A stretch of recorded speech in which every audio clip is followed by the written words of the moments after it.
L'édito de Djemeldine Benchenouf. Salam alaikum Azul Filaoun, bonsoir. Les débats, appelons-les comme ça, des députés sur le projet de loi de finances 2025 sont quasiment arrivés à leur terme.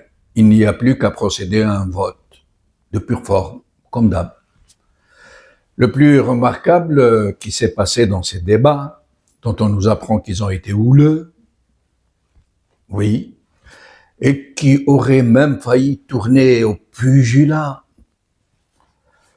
et que certains courageux députés se seraient battus pied à pied les uns avec les autres, les uns contre les autres, pour dénoncer certaines manipulations.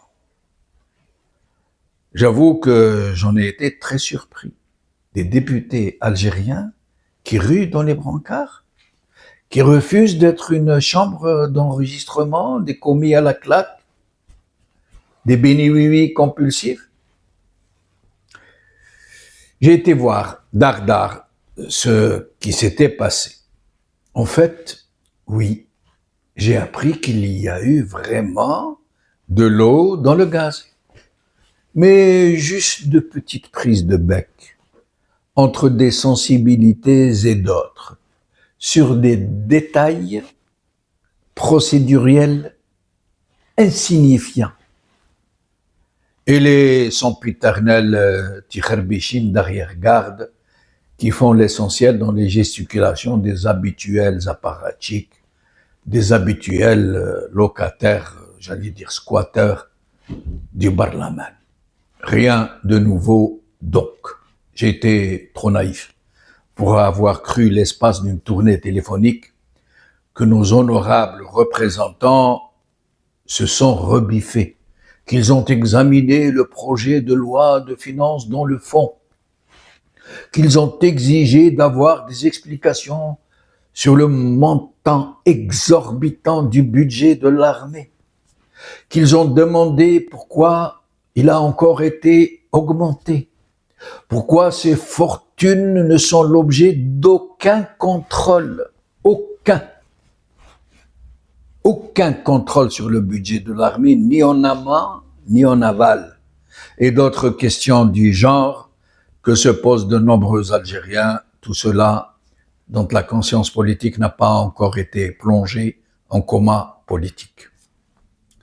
Le projet est donc ficelé, il n'y a plus qu'à lever unanimement la patte. 5 ministères ont raflé la part du lion, et vous pourriez peut-être imaginer, comme n'importe qui de moyennement sensé, et qui a une idée des besoins les plus urgents, les plus hurlants du pays, que les premiers servis devraient donc être nécessairement tous ces secteurs quasiment naufragés de l'économie en général, de l'éducation, de l'emploi, l'agriculture, l'industrie, ces secteurs qui ont été réellement touchés qui ont réellement touché le fond, la santé publique, l'éducation nationale, la recherche scientifique, l'hydraulique, l'infrastructure routière, l'urbanisme, la reprise en main par l'État de la gestion des villes, ou ces autres secteurs négligés, poussiéreux, de la restauration du patrimoine, l'artisanat, la propreté, et je passe sur tout le reste, dont tous les clignotants ont fini par s'éteindre à force de clignoter. Une loi de finances sans surprise donc. 5 secteurs vont être dotés de plus de 60% du budget de l'État. Les 5 ont bénéficié d'une hausse relative par rapport à l'exercice précédent, je dis bien relative. Tous n'ont pas bénéficié, bien sûr, en termes de valeur des mêmes rabats. Le premier est le ministère des Finances, 27 milliards de dollars. Le second, l'armée, 25 milliards de dollars, presque autant que le ministère des Finances. Le troisième, le ministère de l'Éducation nationale, qui a moins que la moitié du budget de l'armée. Seulement 12 milliards de dollars. Rappelons juste pour une meilleure évaluation, une meilleure compréhension, que ce secteur accueille près de 12 millions d'élèves, environ le quart de la population globale, de la population totale, avec environ 30 000 établissements scolaires et un effectif d'environ 1 million de salariés entre enseignants et employés. Pas besoin de plus de commentaires.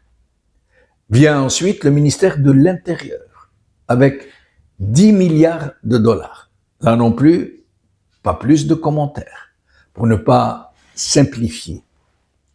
Et enfin, le parent le plus pauvre des ministères les plus budgétivores, le ministère de la Santé publique, qui récolte 7,6 petits milliards de dollars.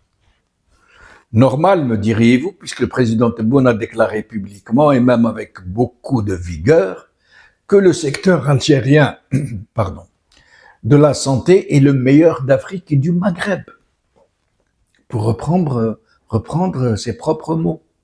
Un secteur qui fonctionne donc très bien, voire même, si l'on suit la logique tebbounienne, qui produit même de la richesse, puisque tous les Africains et tous les Maghrébins viennent se soigner chez nous et que ce secteur n'a donc pas besoin de plus d'argent pour fonctionner, vu qu'il en génère lui-même, n'est-ce pas?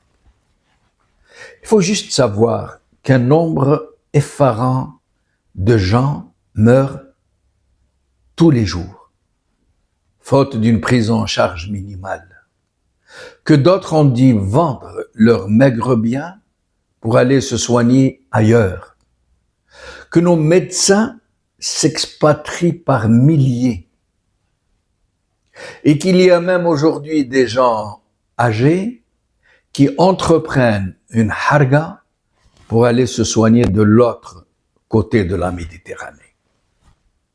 Ah, j'allais oublier. Il faut peut-être aussi rappeler un tout petit détail, que tous les barons du régime et leurs familles avec eux se soignent à l'étranger, à commencer par le président de la République lui-même, qui nous apprend que le secteur de la santé algérien est le plus performant d'Afrique et du Maghreb.